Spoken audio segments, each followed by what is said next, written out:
Medyo paos ang boses ko. At pasensya ninyo ako. Maraming nasa utak ko. Papunta ako dito kung anong sasabihin ko. Puno kanina ang kaalaman ko. Ang problema, nung sumayaw yung magkakaroon dito,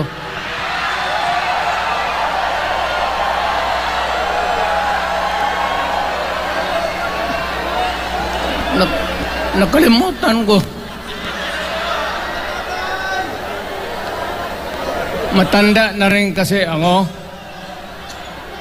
Ano ito? Meeting de avance? Alam mo,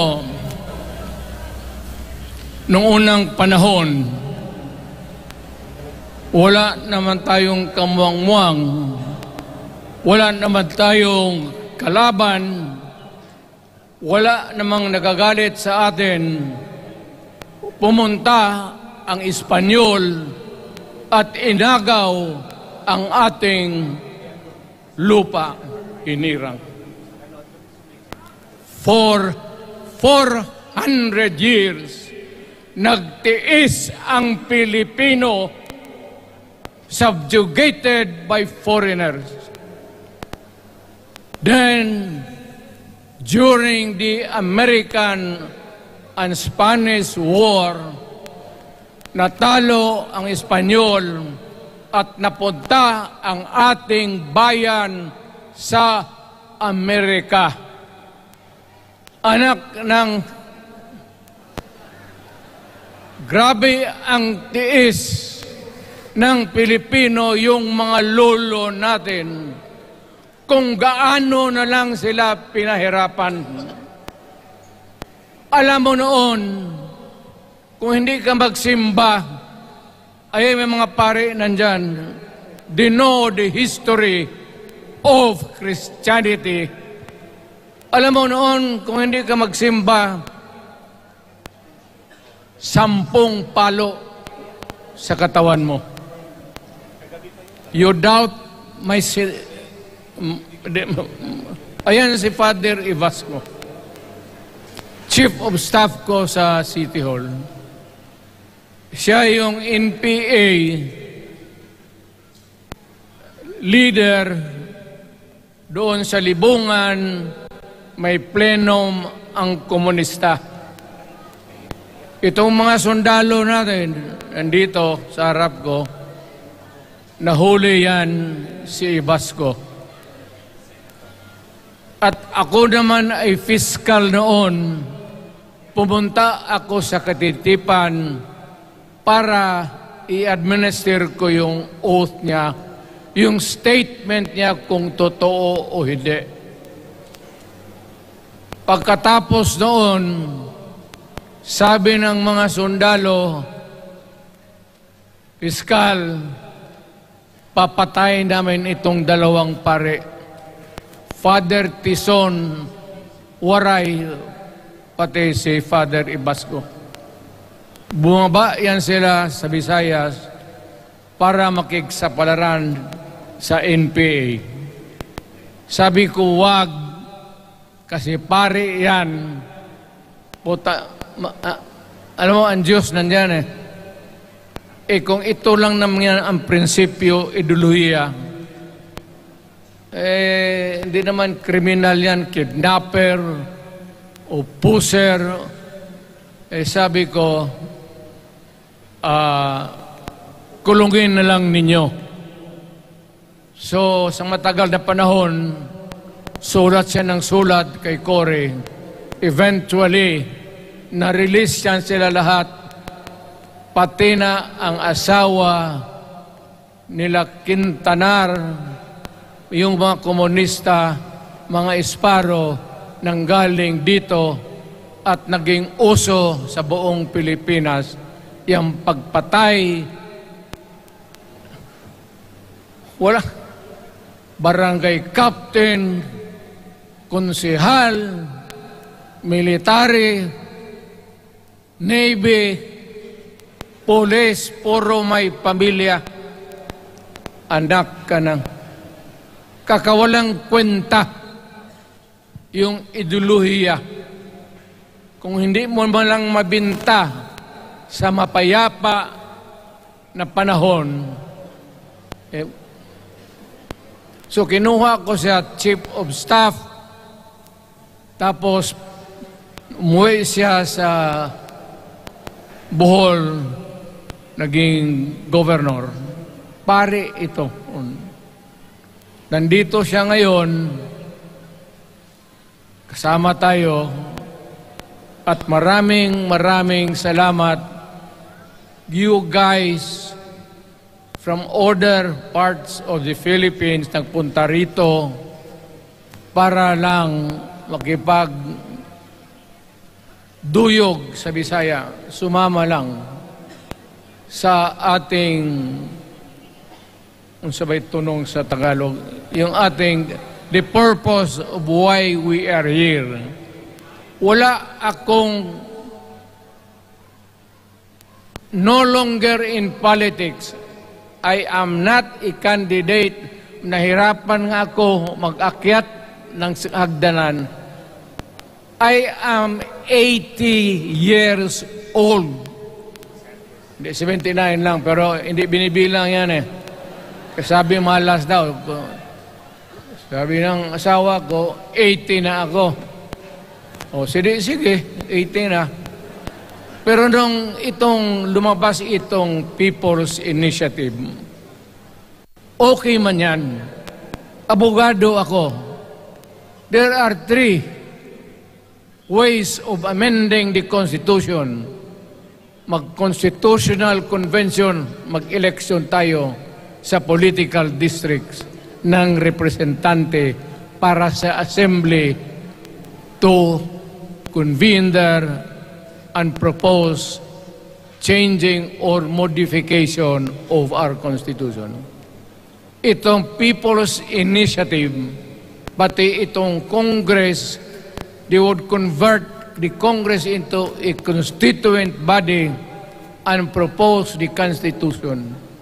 Alin man dyan sa lahat, it will be submitted to the people for ratification. Ang problema dito, ako, Mr. President, Ma'am Lisa Araneta Marcos, hindi ninyo ako kalaban. Wala akong sinasabi ng masama. Hindi lang ako makakampanya noon. Alam mo, iniiwasan ko ito. Itong panahon na ito talaga ang iniwasan ko kasi mapipilitan ako ngayon magsalita laban ng mga tao sa gobyerno. Alam mo, Mr. President,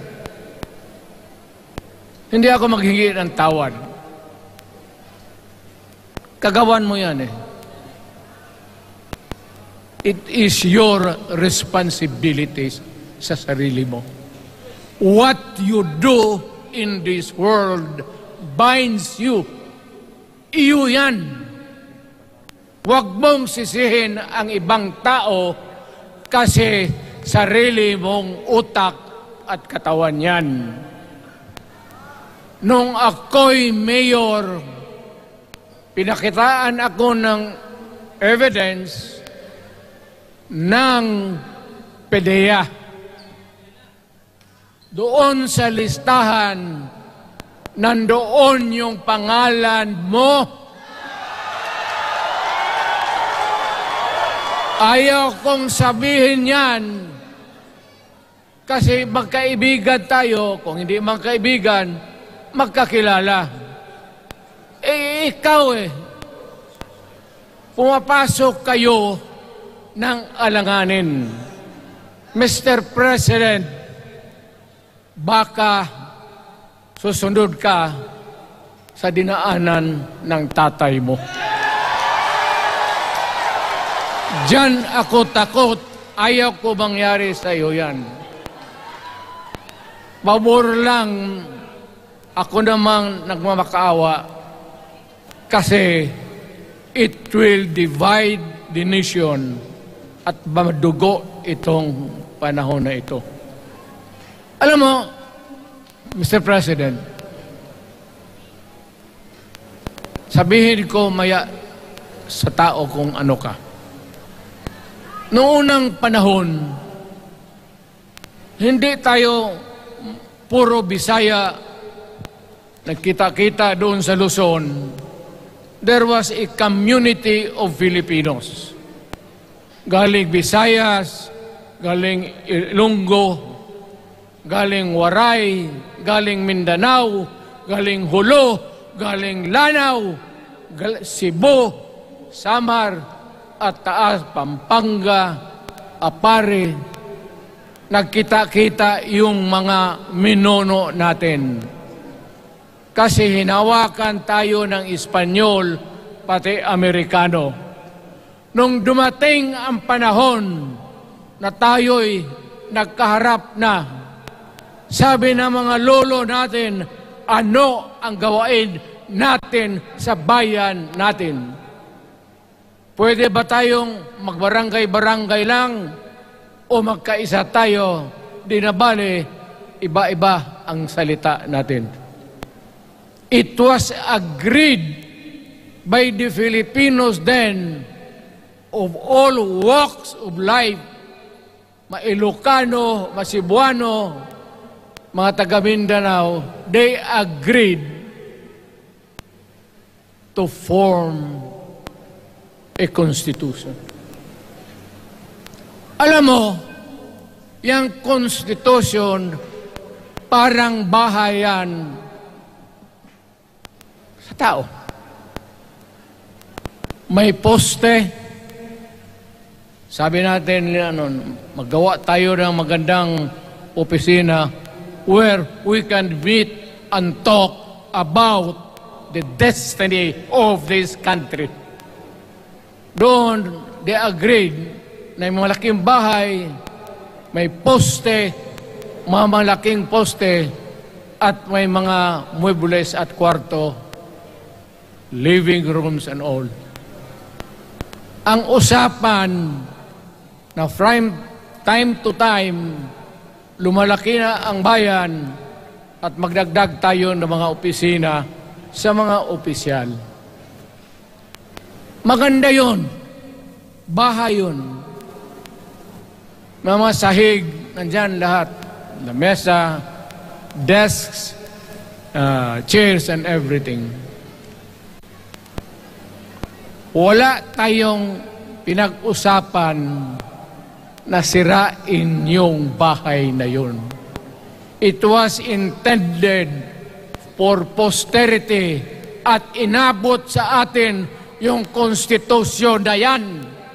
Although it was amended and modified, but it is still the fundamental law since 1935 hanggang ngayon.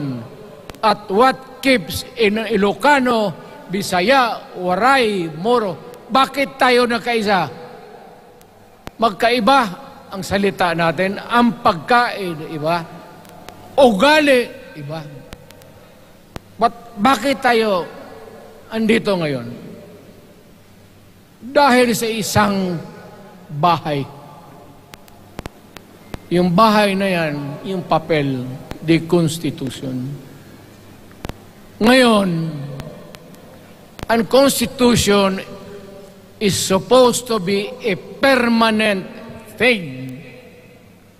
Ang batas na binigay ng Constitution sa Congress, sa lawmakers, they can make laws every day, modify, change it if they want, every week. Okay lang yan. Huwag ninyong pakialaman ang Constitution kasi yun ang bahay opisyal ng Pilipino. Anak ka ng... Bakit pumasok sa utak ninyo yung People's Initiative? Anong nakain ninyo? There's nothing wrong with the Constitution right now. The environment in the Philippines seems to be positive, okay. Wala namang problema. Araw-araw, nakikita tayo. Punta Maynila, marami akong kaibigan, mga brad ko, mga classmate ko. Okay ang buhay natin. But suddenly, nandito yung People's Initiative. Alam mo, sa umpisa pa lang, nagdududa na ako. Bakit? People's Initiative manggaling sa tao. Dapat yan galing sa mga purok at doon sa barangay at doon sa DILG, ipasa nila sa syudad, sa probinsya at sa national office. Dito mga congressman,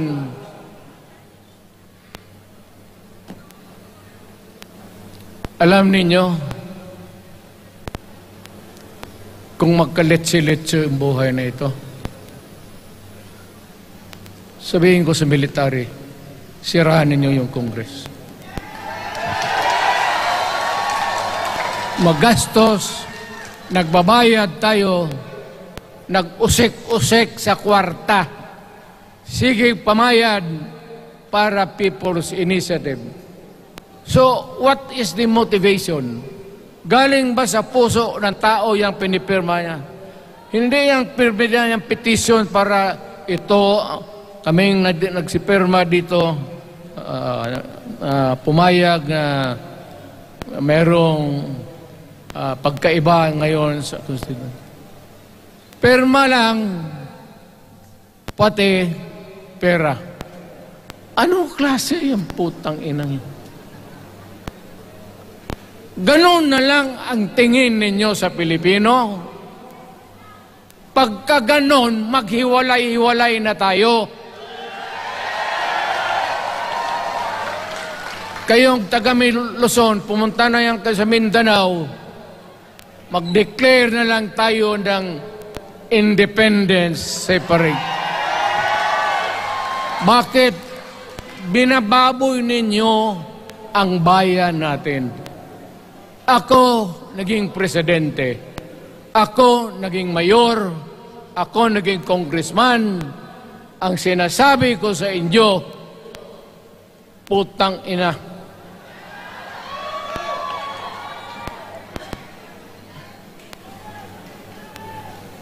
Malinis to. Baka ihi mo ito, ha?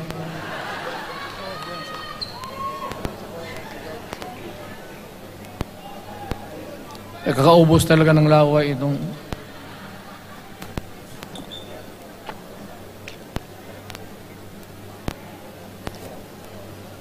What do you expect the national government, particularly ang Malacanang? Anong gusto ninyong response? Niwala kayong mga seminar na ganon. You never educated the Filipino people. You want the Filipino to remain ignorant para you can do what you want with the country. Yan ang totoo. Kasi ginagago ninyo para walang alam ang taong bayan. Well, kaming nakapag-aral at may alam kundi, hindi katanggap-tanggap yung ginagawa ninyo. Sa umpisa pa lang, binibili na ninyo yung signature ng Pilipino. Yun ba ang People's Initiative? You know, national, provincial, city, munisipyo, then the barangay. Yan ang echelons ng power sa gobyerno. Hindi naman ninyo gigamit ang barangay at binigyan mo ng 20 milyones isa't isa sa kanilang mga congressman. At binibili ang Pilipino Alam ninyo kung ano yan. Kaluluwa ang ninyo ang binibili ng taong bayan. Hindi ako mapayag ng ganon. Nakapag-aral ako, hindi naman ako ignorante. Bakit ka mag-people's change? Ang problema ninyo, ganito. Hindi pa, pauna. Ang malas ng Pilipinas, every president, almost all, pag naupo na dyan sa Malacanang, walang ginagawa kung mag-isip ang mga putang ina kung paano pahabain ang termino nila. That's the problem. Bakit ganon kayo? Ang demokrasya may eleksyon. Para naman, tignan din nyo, Presidente Osmeña Bisaya, ang napaalaala ko pa, Garcia Bisaya, then Magsaysay Ilocano, then si Quirino Ilocano. Ganon dapat. Ang election is a cleansing process. Gumagalaw yan, huwag mong pigilan. Ngayon, kung ikaw nandyan, naupo ka, you stop the process of governance, hintuin mo, kasi pahabain mo ang termino, gusto mo. Sabi ko nga sa iyo, Mr. President, kaibigan kita, Bingbong. Pag pinilit mo ito, lalabas ka ng Malacanang kagaya noong panahon na pinalayas kayo.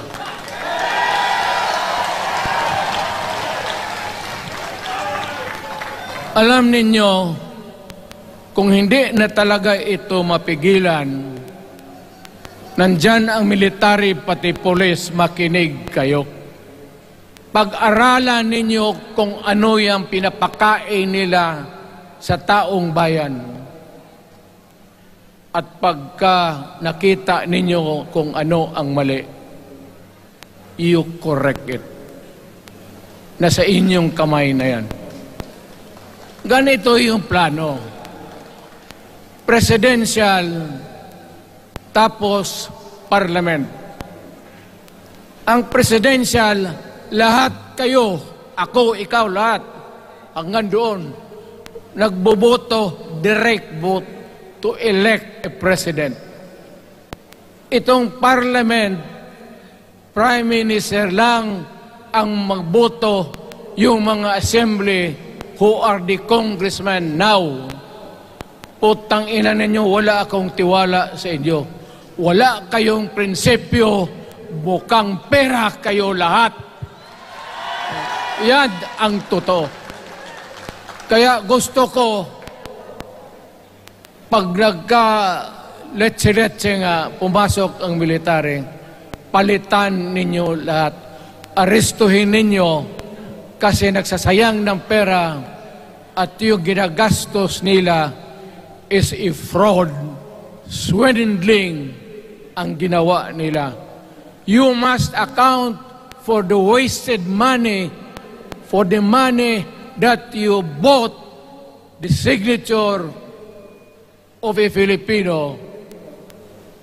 Bribery.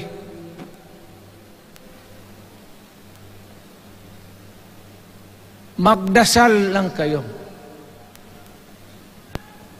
If by the grace of God, mabalik ako,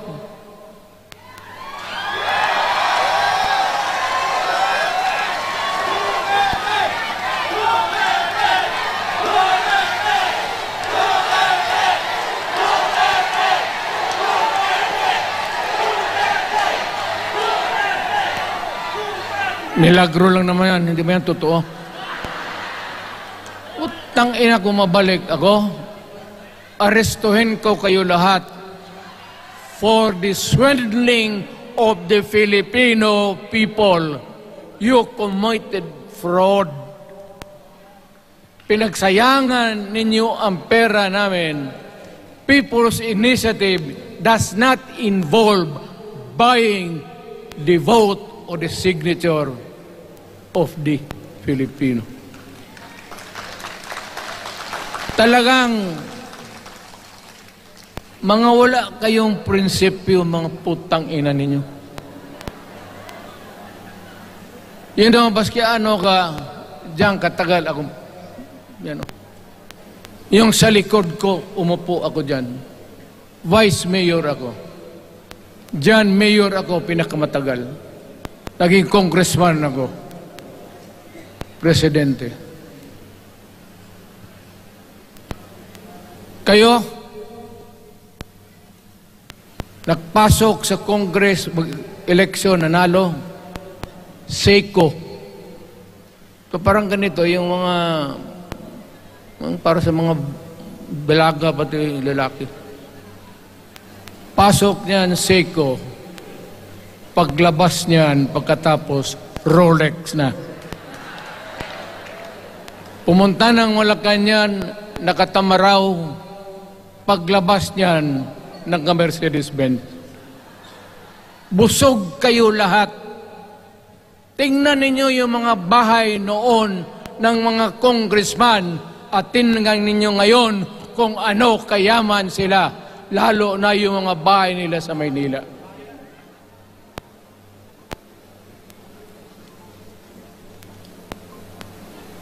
Wala kayong masabi sa akin. Alam mo bakit diretsahan ako magsalita? Ninipahat, wala ako. Paglabas ko sa Malacanang, lipad ako dito. Pumunta ako sa bahay ko para mag-retire. Ayaw ko sanang bumalik. Ayaw ko na. Matanda na ako. Putang ina, napapandol lang ako dyan eh. Kaya lang, marami akong magandang naisip kanina papunta dito. Kaya yung sumasayaw lang kasi yung mga alin. Nabakante tuloy, nakalimutan ko kung ano ko nang tang ina. Huwag kayong magpaloko. Alam mo, Parliament, ang ambisyon niyan, karamihan, galing kay Lisa Marcos pati kay Romualdez. Bongbong bangag yan.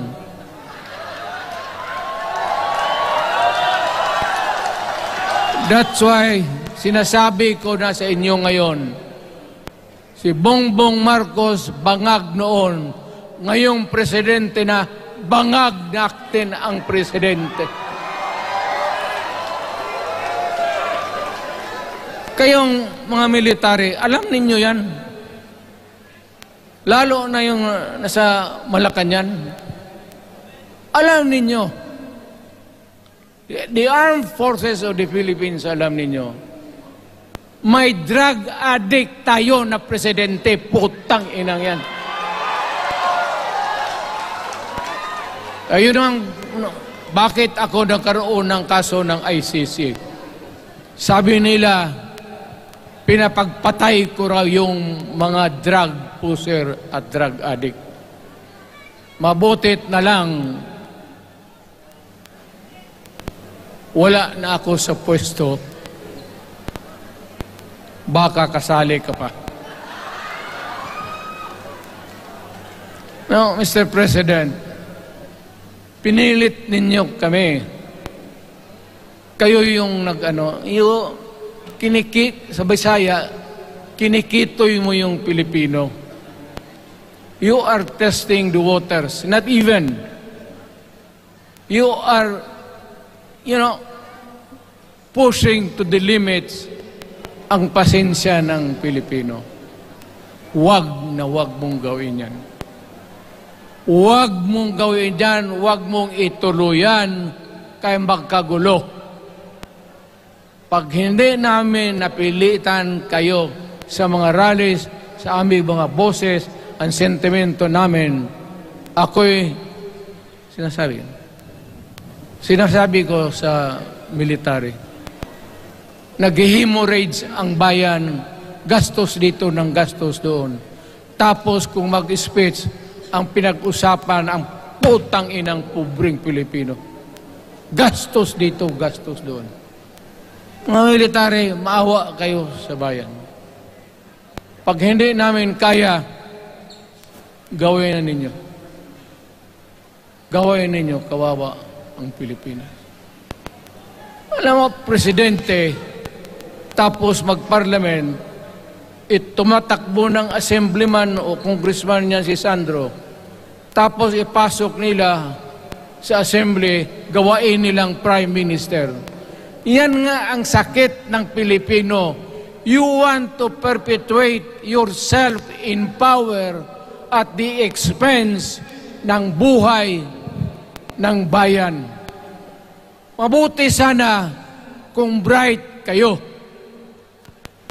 Kung drug addict ka lang naman at may asawa kang hungry for power, tapos may isa itong taga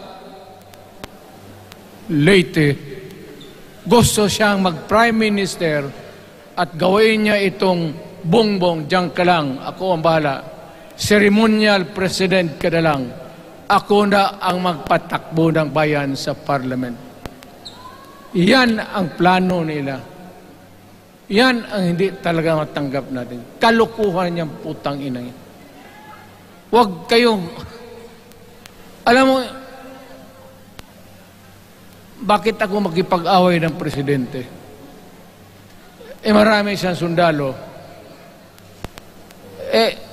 Kaya natin, kayong pumalag, kayong... Pero, there is always a time for everything. May panahon na ikaw ay sikat. Sa ayaw mo at sa hindi, may panahon ka talagang bababa dyan sa Malacanang. Gaano katagal ka man to hang on to the power, that is for God to decide for the nation. Kami, patayin ninyo, wala na akong silbi. Tapos na ako, naging presidente na ako. Nakatikim na ako ng pag-upo ng silya dyan sa Malacanang. Ganoon na lang ang ang alaga ko sa bayan. Alam mo ba, tanungin mo yung lahat ng senador, magbisita sila, isang kanin, isang pork chop o isda, sabaw. Noong panahon ko, sabi ko, yan lang ang mapakain ko sa inyo. Walang steak kasi mahal yan. Hindi natin pera itong kinakain natin. Yan ang totoo. Magtanong kayo ng taga-Malacanang dyan. Hindi ako nagpabibida. Sinabi ko lang, huwag ninyong kalimutan, Mr. President, ang delikadesa. Mahirap yan. Magkaroon tayo ng... Ngayon, wala naman, yun naman lang ang dapat lang pagpintuhan natin. Huwag kayong pumayag dyan. Binabastos kayo. Anong bakit? Bakit nadalhin tayo sa parliament? Anak ka nang. So pag doon, kontrolado na nila, pati yung anak na assured na maging... Yan nga ang mahirap eh. Lahat na maging presidente, ang pamilya nila, walang inisip kung hindi paano titira dyan hanggang sa matapos ang panahon. May I remind you, itong election, papalit-palit ito. Para sa lahat, mayroong Ilocano, may Bicolano, may Bisaya. Hindi mo pwedeng suluhin yan. The election is a cleansing process. It does not, it's never the intention of the whoever wrote the Constitution na ikaw, isang Pilipino, taga Paway, taga Batangas, taga Davao, ikaw, Rodrigo Duterte, nandiyan ka na, huwag ka nang umalis. It was not the intention of the lawmakers. Demokrasya tayo, Mr. President. Huwag mong kalimutan na isang term ka lang pagkatapos bababa ka na. Pag ayaw mong bumaba, utang ina magkagulo ang bayan, sabihin ko sa inyo. Ngayon, nakikinig kayong mga military. Gusto ninyong iwasan ang dugo? Kayo lang ang makapigil nito. Putang ina, pigilan mo yung kalukuhan na yan. Pagka hindi itong rally na ito, it will multiply all over the Philippines and there will be trouble. Kami ako ang nauna kasi galit ako. Dumaan ako ng presidente. Not even for a minute did I think or was thinking of extending my term even for one day. Nung natapos ako sa araw na yon, bumaba ako, sumakay ako, lumipad ako dito sa Davao. Ikaw, Mr. President, hintayin mo yung 6 year, kalimutan mo na yung kay Romualdez, kasi yan ang magpahamak sa iyo. At maraming magagalit sa iyo, pati na ang militar. Kaya hindi na ako magtatagal. Yun lang ang dasal ko. Reject. Protect the Constitution. I am calling now the armed forces and the PNP. Protect the Constitution. Trabaho ninyo yan. Huwag ninyong kalimutan. Kami, inyong dapat, you should worry about the nation. The millions of Filipinos. Huwag kayong mag-isip lang ng isang pamilya. Putang ina. Ilagay ninyo sa utak ninyo yan. Bahala kayo. Balang araw, magsisihan. Pero kasi umuulan naman, hindi ulan. Hindi, shower lang yan doon sa Malacanang, ginagawa nila, pasirit doon.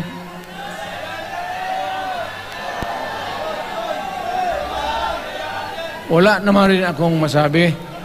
Kasi hindi man ito eleksyon.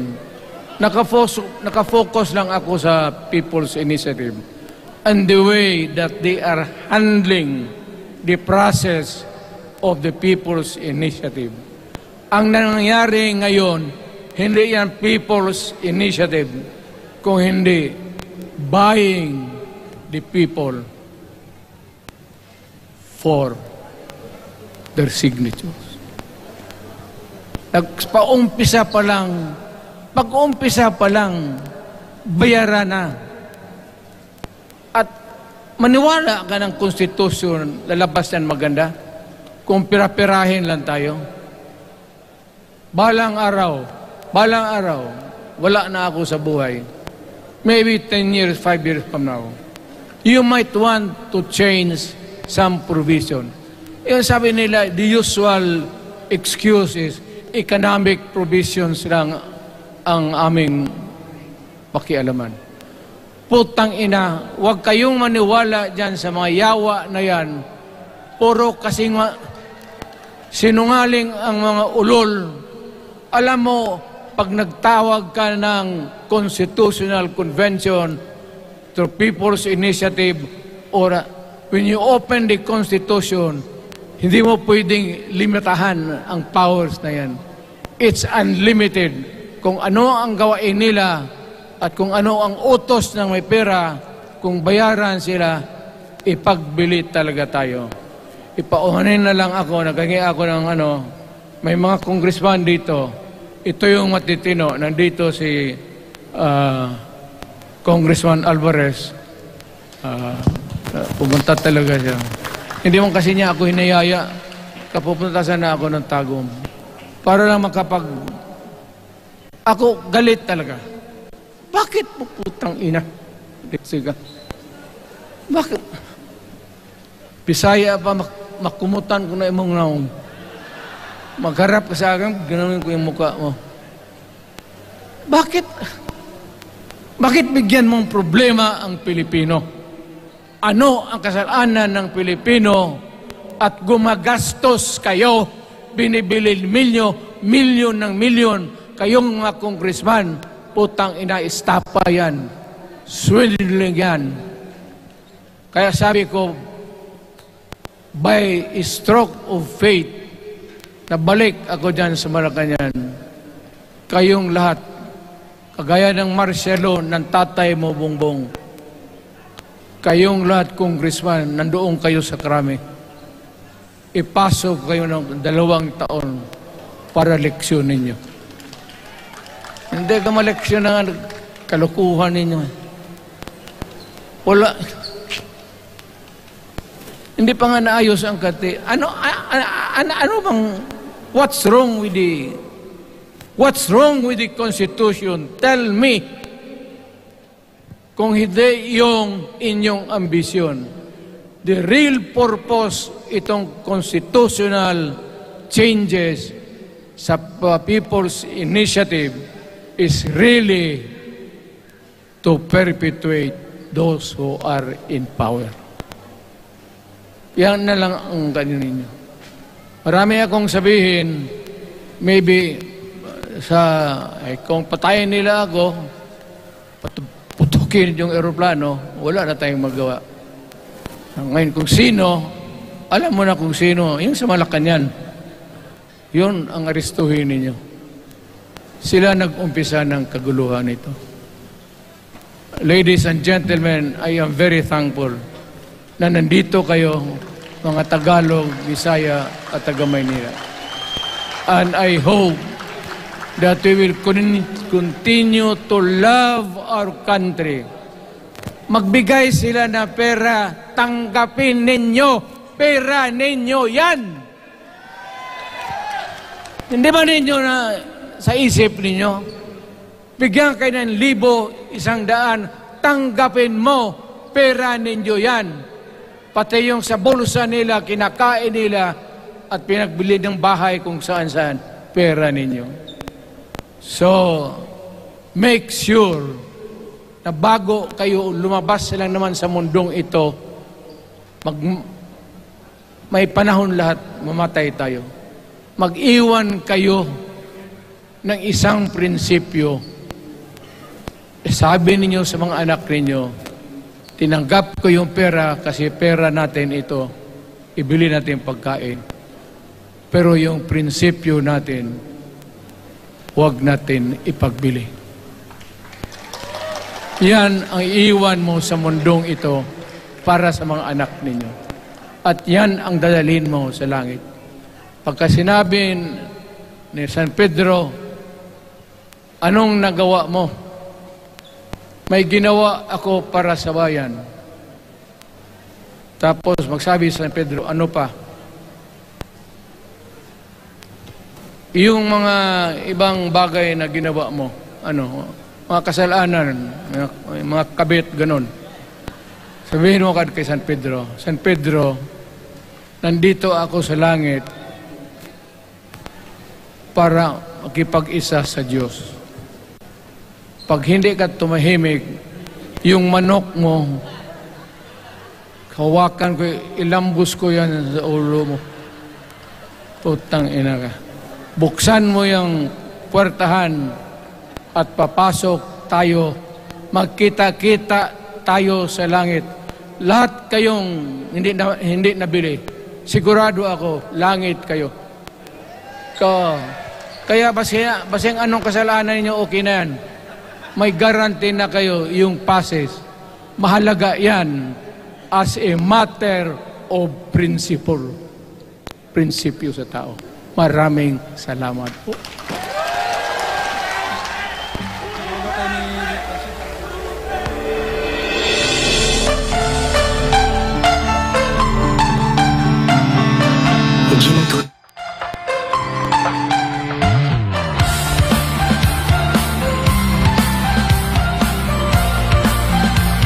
akin. Tatalian